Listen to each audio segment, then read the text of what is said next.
بسم الله والصلاة والسلام على نبينا محمد وعلى آله وأصحابه أجمعين أما بعد.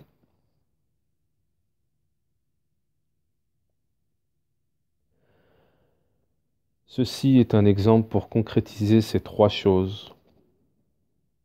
Et je vais donner l'exemple lui-même d'un autre côté, nous dit Cheikh Abdelazak al-Badr.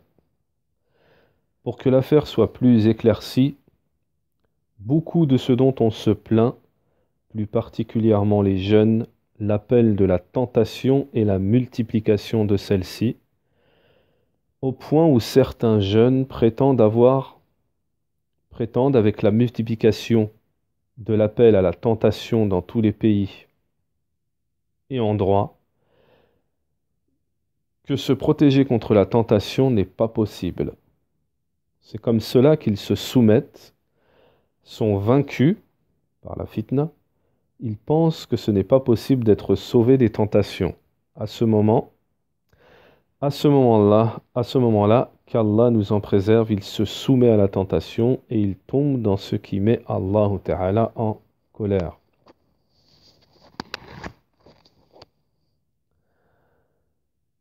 Si tu médites sur ces trois choses et que tu fouilles la situation qui l'accompagne, il ne parvient dans ce domaine qu'un manque dans ces trois ou l'un d'eux.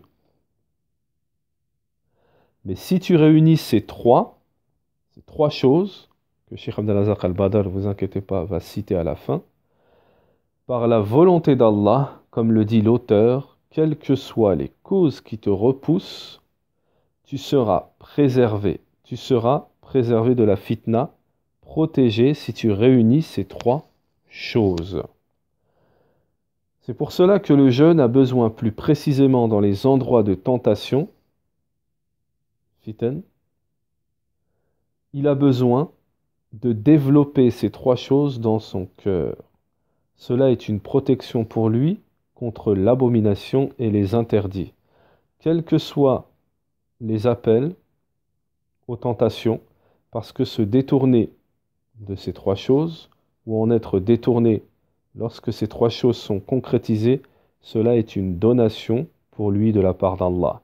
Également pour l'en détourner, c'est Allah qui peut l'en détourner. Il sera étonné à la suite comment, malgré la multiplication de la fitna, comment il est préservé par la grâce et le don que lui fait Allah Ta'ala, sachant qu'en général, la plupart n'en sont pas préservés.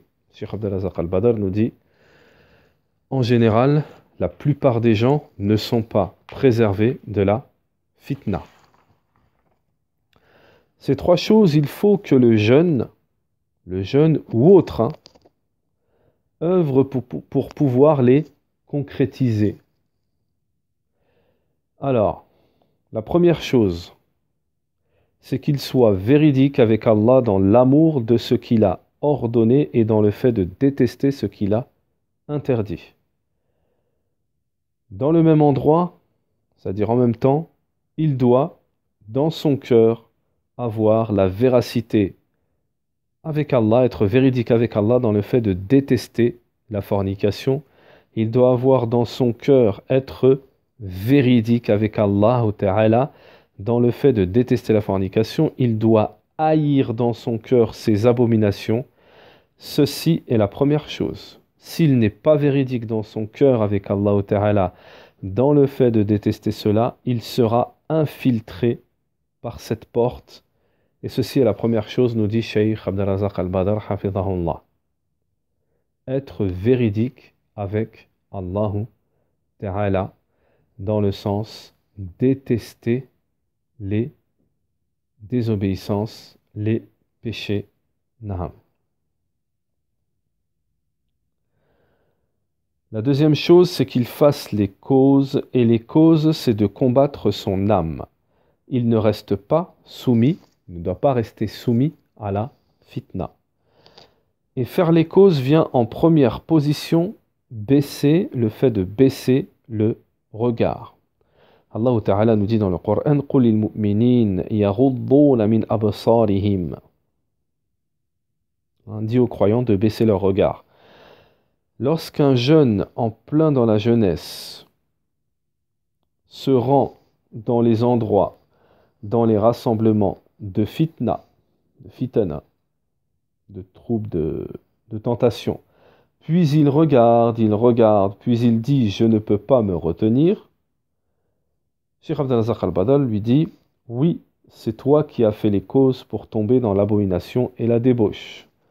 Il t'est demandé de faire les causes, de t'en éloigner, de te préserver. Cette deuxième chose par laquelle beaucoup de jeunes sont attaqués et sont pris du fait qu'ils ne font pas les causes pour être sauvés de l'abomination et de ce qu'Allah Ta'ala a interdit. Mais s'il est véridique dans le fait de détester ce qu'Allah a interdit, rendu illicite, et fait les causes et combat son âme, ce qu'il doit faire, Cheikh Abdel Razak al-Badr nous donne l'exemple, regardez Youssouf alayhi salam. Ce fut très difficile pour lui, il fut appelé à la tentation, une tentation intense. Mais il a fermé les portes, regardez les causes qu'il a fait, et il a claqué la porte, c'est ça faire les causes, se sauver, fuir les endroits de tentation, tandis que la personne reste à l'endroit de fitna, et qu'il visionne, il regarde, qu'il laisse cela prendre de l'ampleur, cela ne peut être, ce n'est pas cela se préserver. Et la troisième chose, la demande d'aide, al-isti'ana billah, la troisième chose, la demande d'aide à Allah. Youssouf alayhi salam a dit dans ses Youssouf alayhi salam, lors de son épreuve, il a dit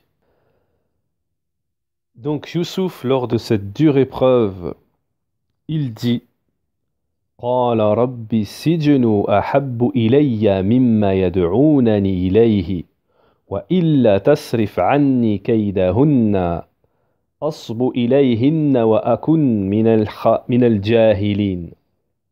Youssouf alayhi salam dit lors de cette dure épreuve,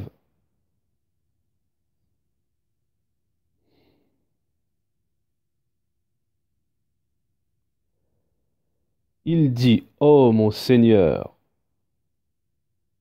la prison m'est préférable à ce à quoi elle m'invite. Et si tu m'écartes pas de moi leur ruse, je pencherai vers elle et serai du nombre des ignorants, des pécheurs. Son Seigneur l'exauça donc et éloigna de lui leur ruse. C'est lui vraiment qui est l'audient et l'omniscient. Et Allah l'a exaucé et épargné de leur stratagème, celui des femmes. Cheikh Abdel Razak al-Badr hafidhahullah nous dit, il s'est donc tourné vers Allah pour qu'il le protège et le préserve. En conclusion, ces trois choses, apprenez-les, mémorisez-les. Elles sont immenses. Elles sont une protection contre les tentations, les désirs, et leur impact est immense, celui de ces trois choses. Ces trois choses sont la véracité avec Allah Ta'ala dans le fait de détester ce qu'il a interdit. La deuxième chose, faire les causes pour s'écarter de l'interdit. Et la troisième chose est la demande d'aide à Allah le Très-Haut.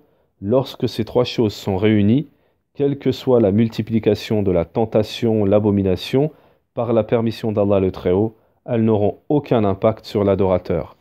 Wa sallallahu wa sallam ala nabiyyina Muhammad wa ala alihi wa sahbihi ajma'in.